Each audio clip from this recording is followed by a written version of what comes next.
Bismillahirrahmanirrahim. Assalamualaikum warahmatullahi wabarakatuh. Alhamdulillahirabbil alamin. Nahmaduhu wa nasta'inuhu wa nastaghfiruh.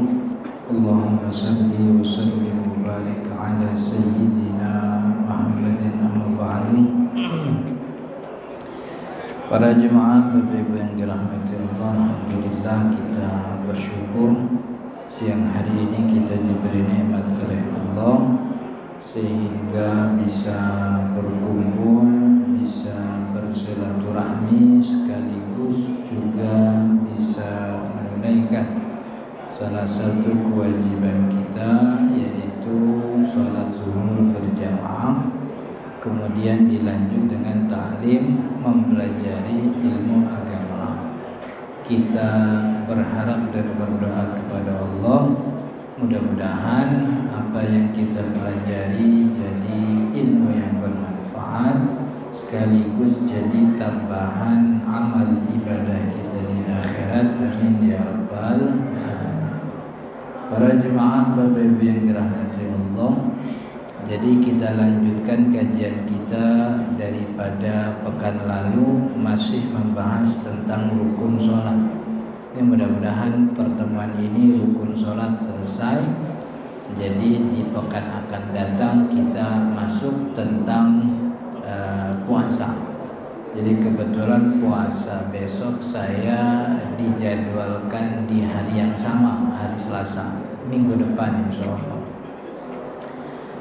Jadi kemarin kita sudah bahas tentang rukun, ruku dan juga i'tidal. Jadi ruku sama i'tidal sama-sama rukun pendek. Maka karena dia rukun pendek tidak boleh dilamain gitu. Dilamainnya itu maksudnya lebih daripada sekedar bacaan Al-Fatihah. Jadi standar panjang pendek itu Al-Fatihah. Jadi kalau Al-Fatihah itu berarti panjang. Lebih dari Al-Fatihah, lebih dari panjang berarti. Maka rukun-rukun yang pendek nih, ruku, i'tidal, karena dia pendek, lamanya itu minimal tumanina, tapi tidak boleh lebih lama dari bacaan Al-Fatihah. Begitu. Kalau ada yang sengaja ngelamain i'tidalnya dilamain gitu sengaja, tahu bahwa itu rukun pendek, disengajain lama, sholatnya batal. Sholatnya batal karena dia melakukan pembatal sholat dengan sengaja, memperlama ruku dan memperlama i'tidal, itu termasuk pembatal sholat. Jadi pas dia jadi sholat, kebetulan dia masbuk begitu, imam assalamualaikum, dia berdiri karena harus ada rokaat yang dilengkapi, kurang rokaatnya. Ternyata ketika berdiri, dia bareng berdirinya sama orang yang dia gagah demen di sebelahnya gitu. Ini karena bacaan sholat cuman Fatihah, jadi rukunya juga bareng gitu. Dia kagak enak, masa gue bareng sama dia, gue kan kagak demen sama dia gitu. Akhirnya pas i'tidal, mestinya buru-buru sujud, dia lamain, udah biarin dah dia dulu dah gitu, biar kagak barengan. Nah gitu.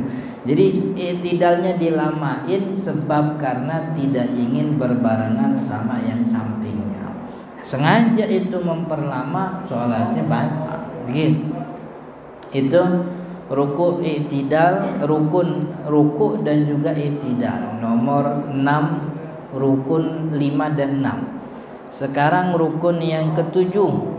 Kata muallif, as-sujudu marrataini, rukun yang ketujuh setelah i'tidal adalah sujud. Sujudnya 2 kali.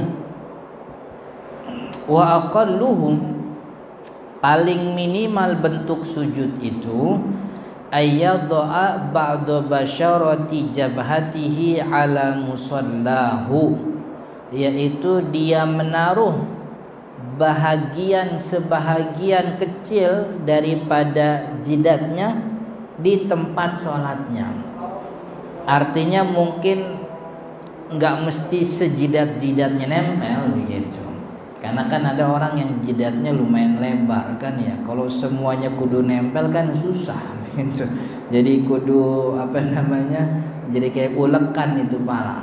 Jadi yang penting sebahagian dari jidatnya nempel. Jadi mungkin istilahnya sebelah sininya aja, sebelah sininya aja, sebelah atasnya aja. Yang penting jidat, bukan rambut. Gitu. Jadi kalau sujud yang model bocah, dia sujud tapi matanya ngelihat ke belakang begitu. Itu kagak sah. Ini minimal itu jidatnya nempel. Hidung mah nggak perlu. Bukan kewajiban juga begitu. Jadi yang wajib nih jidat.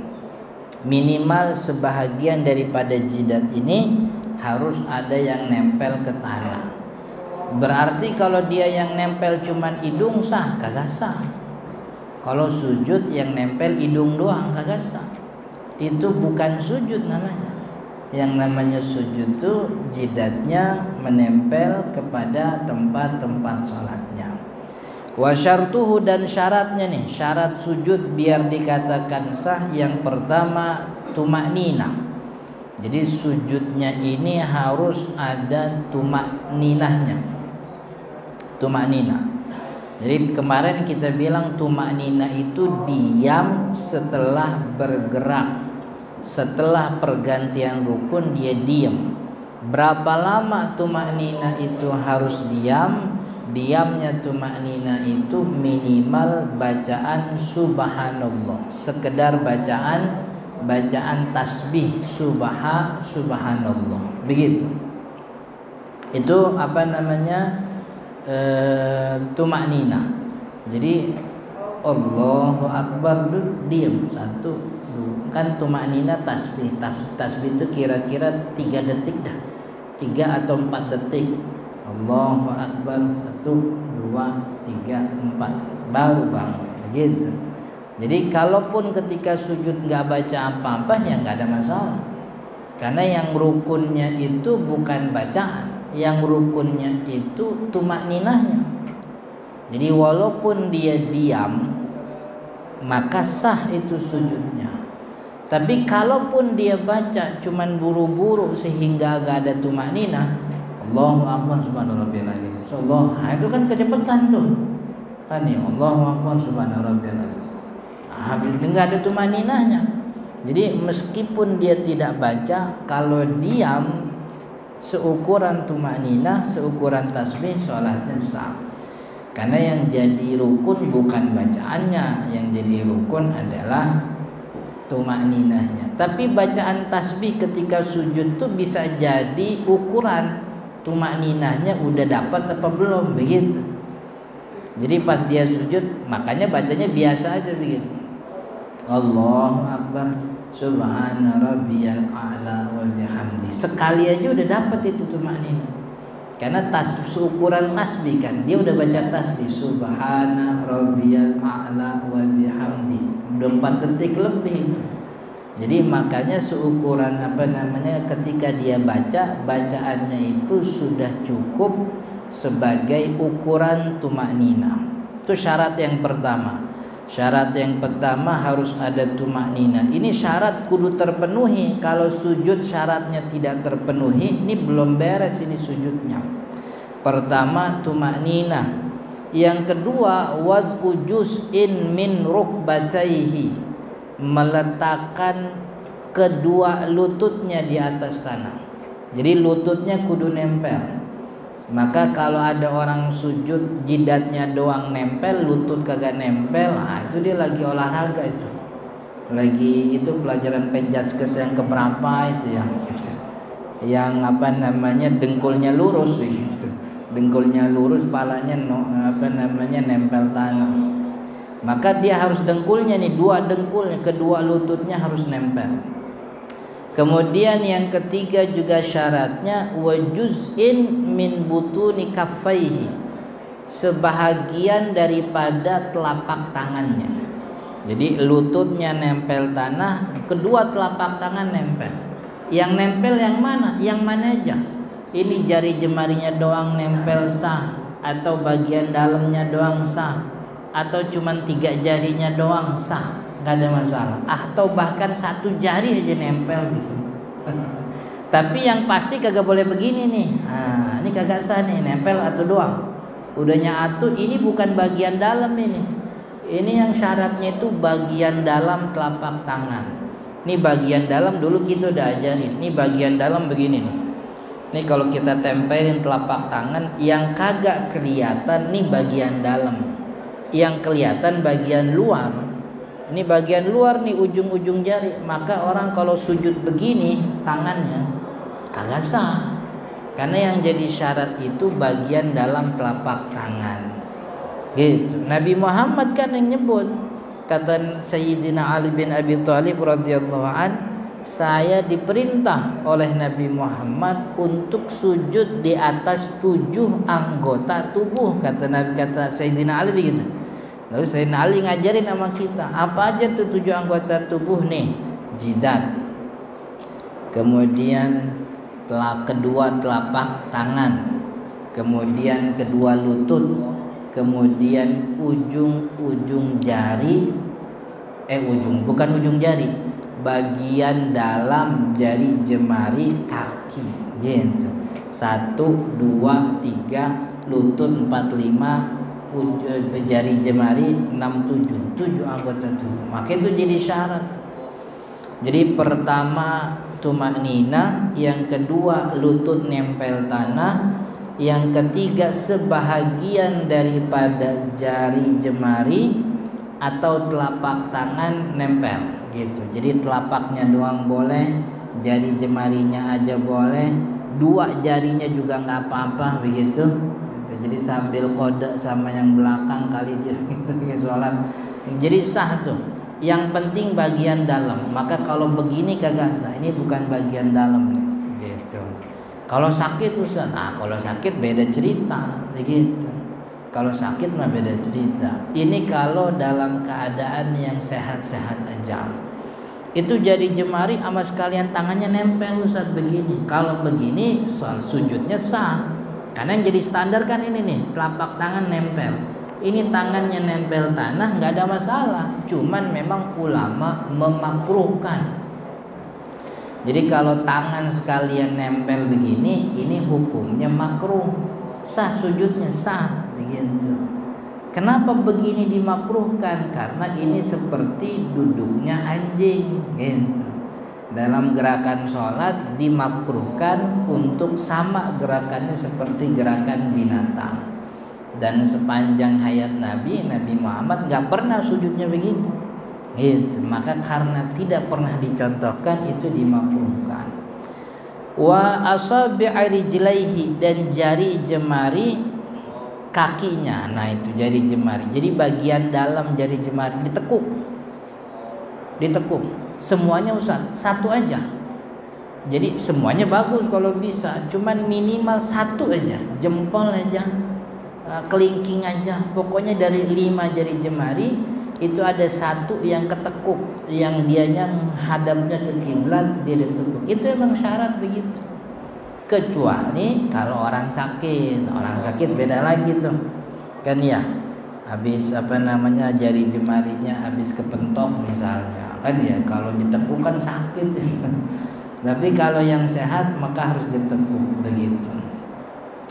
Wa tasaqulu ra'sihi, dan juga jadi ada berapa tuh? Pertama tumaknina, kemudian meletakkan lutut, kedua lututnya, kemudian meletakkan sebahagian dari telapak tangan, yang keempat meletakkan atau nempelin sebahagian jari kaki bagian dalamnya ke tanah begitu. Yang kelima tasaqulu ra'sihi, memperberat kepalanya. Bagaimana tuh cara memperberat kepala? Maksudnya itu bahwa bahagian palanya lebih diberatkan. Bagaimana cara biar palanya diberatkan? Bagian pantatnya agak tinggi gitu. Dan itu yang dilakukan oleh Nabi Muhammad SAW. Artinya nggak cuman nempel sepoles, tapi emang ditekan. Ya tekannya sewajarnya. wa adamul hawiyyi li ghairihi, dan juga disyaratkan tidak boleh turun untuk sujud kecuali karena emang untuk sujud. Kemarin kita udah contohin tuh, ruku i'tidal juga sama. Tidak boleh i'tidal kecuali karena memang i'tidal. Jadi ketika dia ruku, belum beres ruku, ada yang manggil, fulan. Akhirnya dia buru-buru berdiri i'tidal supaya kelihatan. Berarti i'tidalnya bukan gara-gara i'tidal itu. I'tidalnya gara-gara dipanggil orang. Sujud juga sama. Ini sujud karena emang udah waktunya sujud. Bukan gara-gara didorong orang, bukan gara-gara dipanggil takut ketahuan, diburu-buru, bukan. Tapi emang sujud untuk sujud. Maka tidak boleh kalau ada yang sujud bukan karena sujud, misalnya kesenggol, lagi i'tidal nih, kesenggol orang sampai jatuh sujud, berdiri lagi, kudu berdiri lagi, baru kemudian, karena sujud yang tadi bukan karena sujud, tapi karena kesenggol, kedorong, begitu.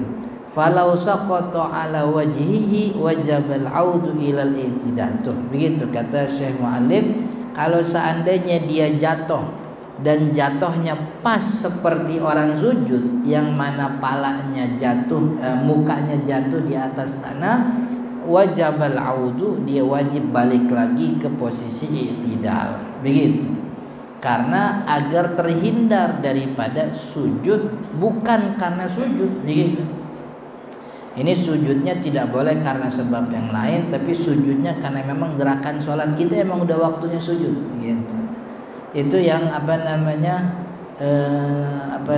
syarat yang keberapa tuh? Tumaninah, menaruh lutut, kemudian meletakkan sebagian daripada telapak tangan, kemudian meletakkan sebagian jari jemari kakinya, kemudian yang kelima adalah memberatkan kepalanya, yang keenam tidak boleh sujud kecuali karena ingin sujud, kecuali karena memang itu gerakan sujud.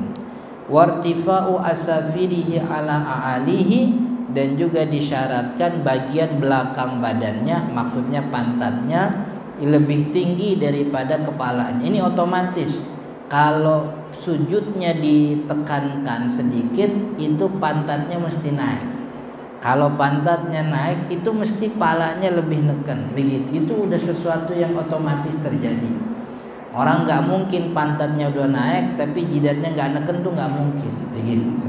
Itu mesti begitu, itu udah otomatis. Adamul lebih tinggi pantatnya dibanding kepalanya.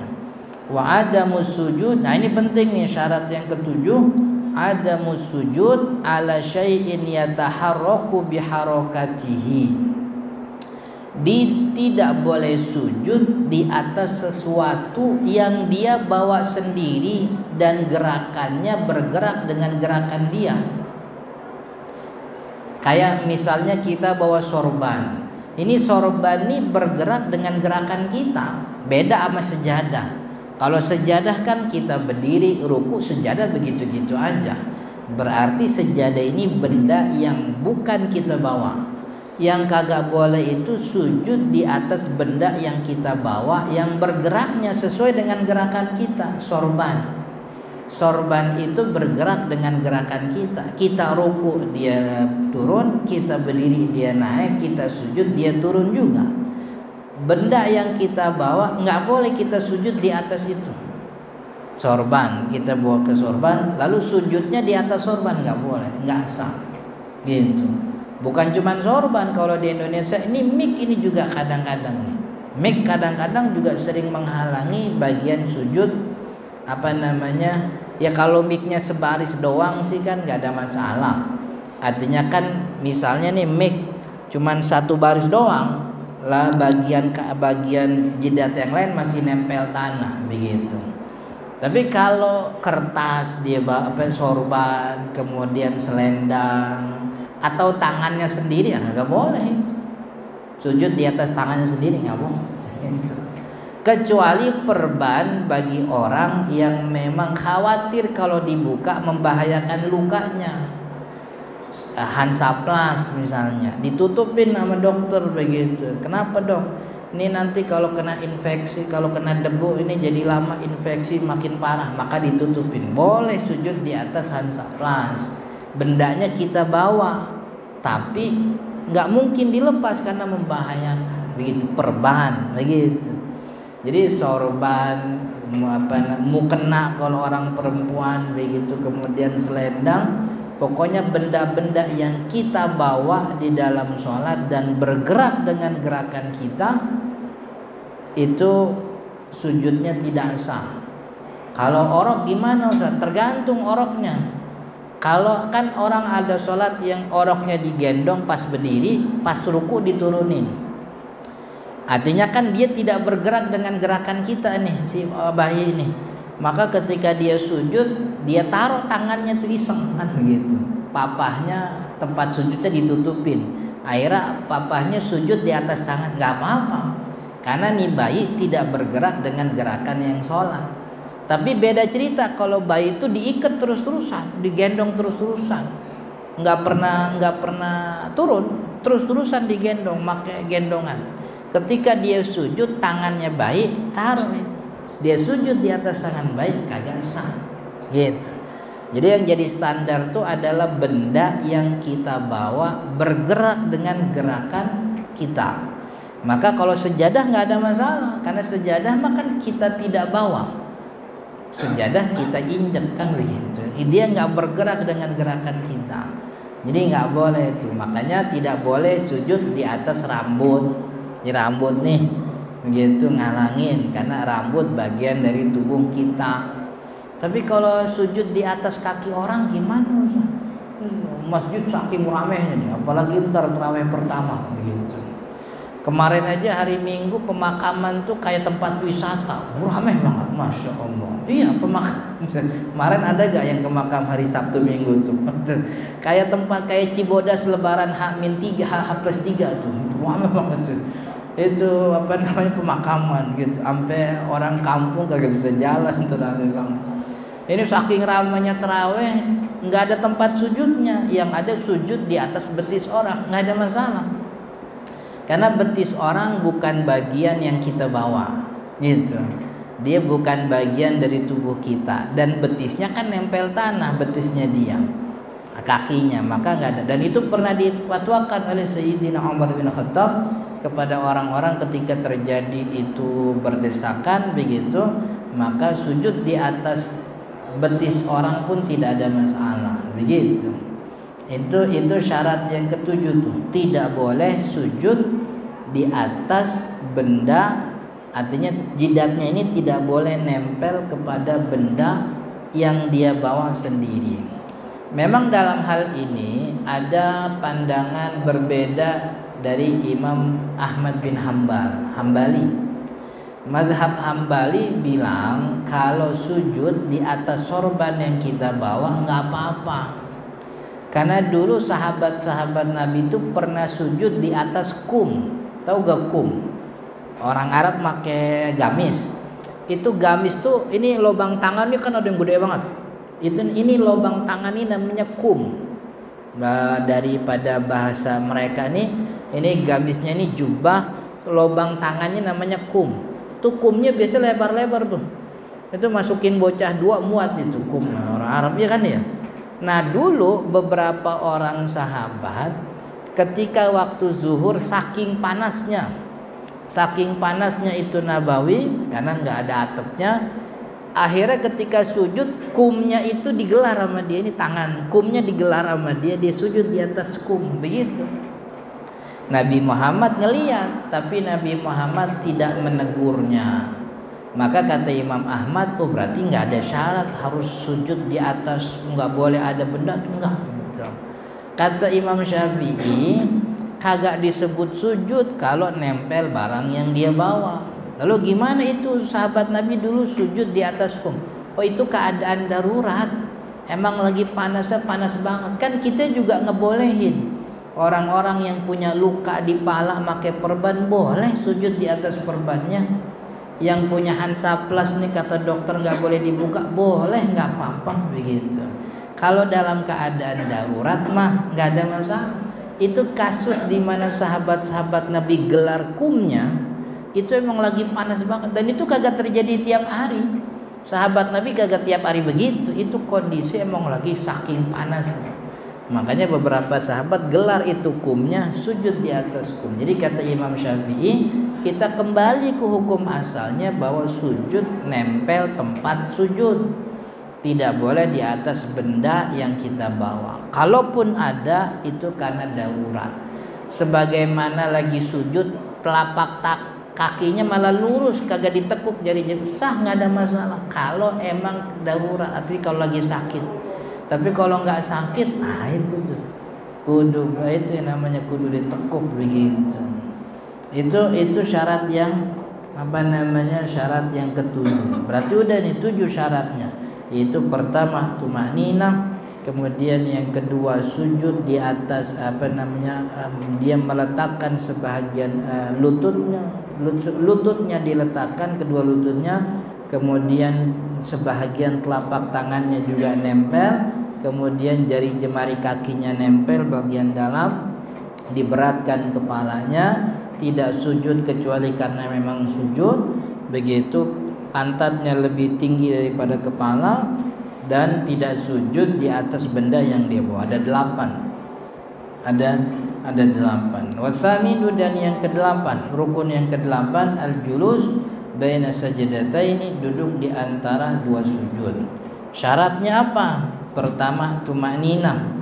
Jadi udah sujud dia duduk, Allahu Akbar, tumaninah, tuh 2, 3, 4. Baca bagus, Allahu Akbar, Rabbighfirli warhamni wajburni warfa'ni warzuqni wahdini wa'afini wa'fu anni. Kalau nggak bisa Ustaz, baca aja Rabbighfirli wali walidayya gitu. Rabbighfirli aja juga nggak ada masalah.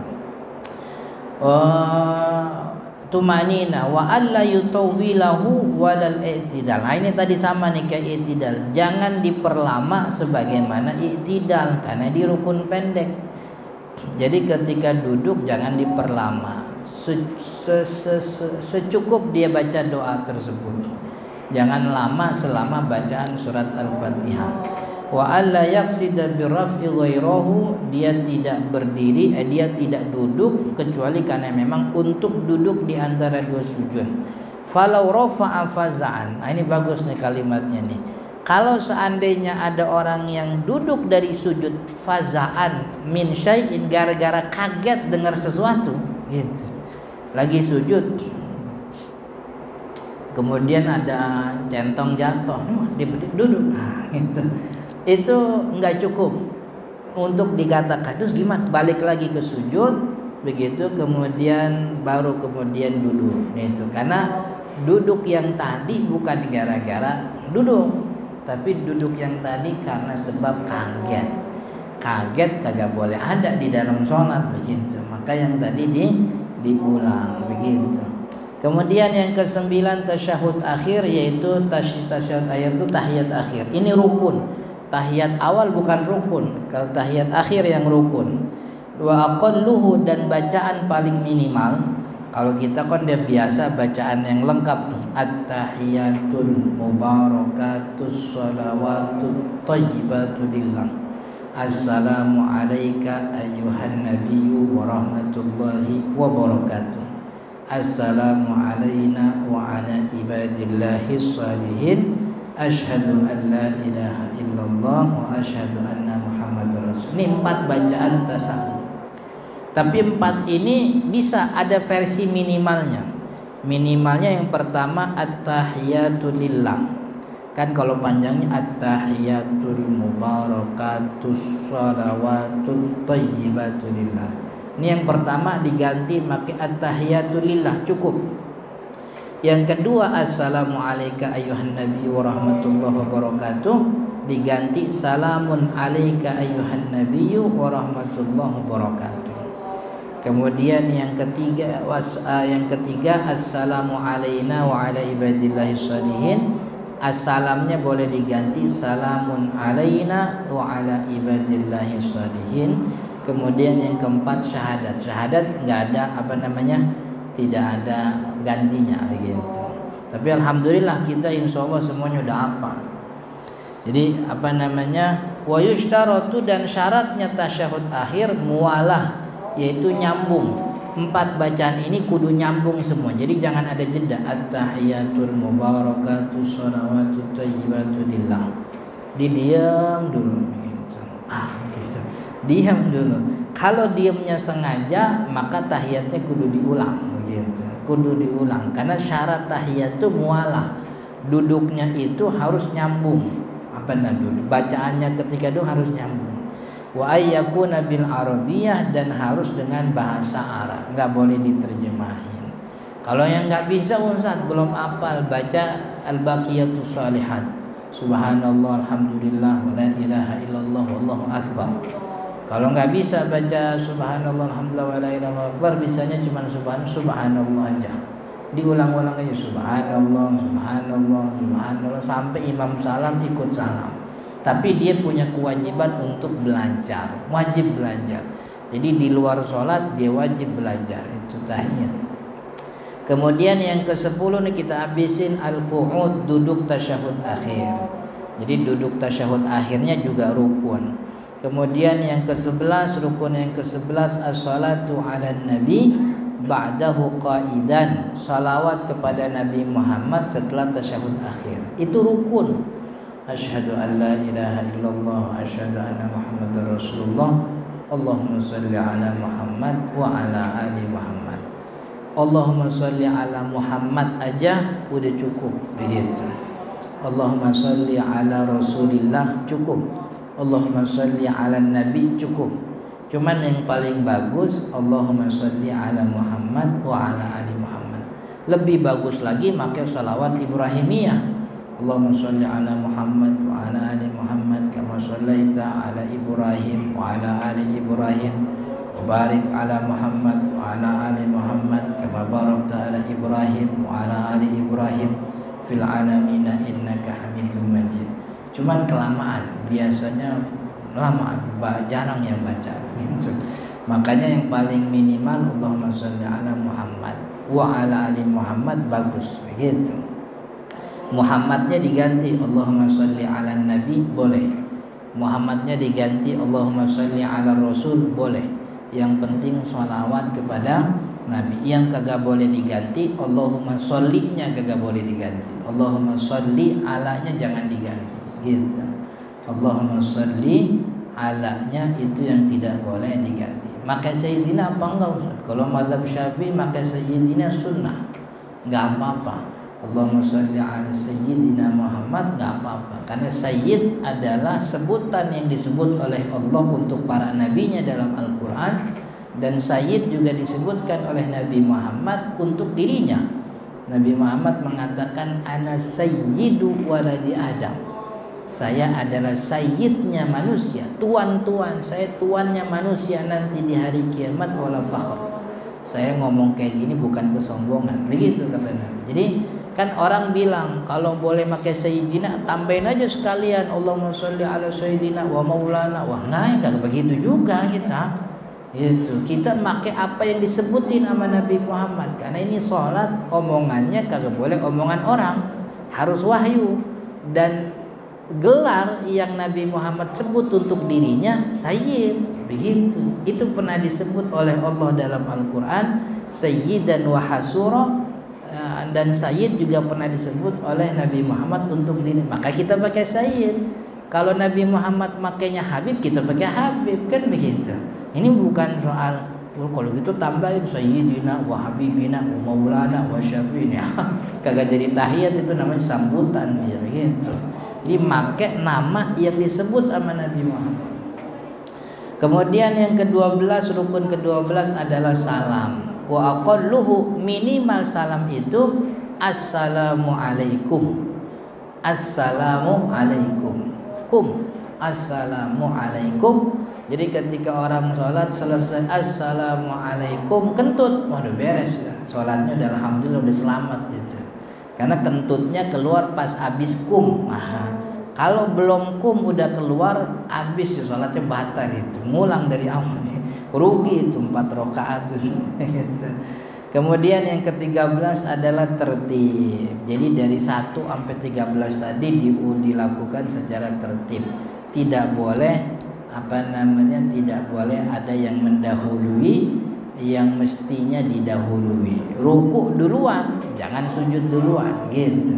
Maka ruku harus didahulukan. Wallahu taala alam, mudah-mudahan bermanfaat. Insyaallah kita lanjut di pertemuan akan datang. Insyaallah hari Selasa depan masuk Ramadan. Jadwalnya saya juga dijadwalkan ke Selasa. Insyaallah kita bahas tentang niat dalam ibadah puasa. Niat yang lurus dan benar dalam ibadah puasa. Mudah-mudahan bermanfaat. Tapi sebelum tutup ada pertanyaan? Kalau ada kita ini, kalau nggak ada kita akhiri. Nggak ada ya? Insyaallah kita lanjut di pertemuan akan datang. Subhanakallahumma wa bihamdika asyhadu an la ilaha illa anta astaghfiruka wa atubu ilaik. Hadanallahu wa iyyakum ajma'in. Assalamualaikum warahmatullahi wabarakatuh.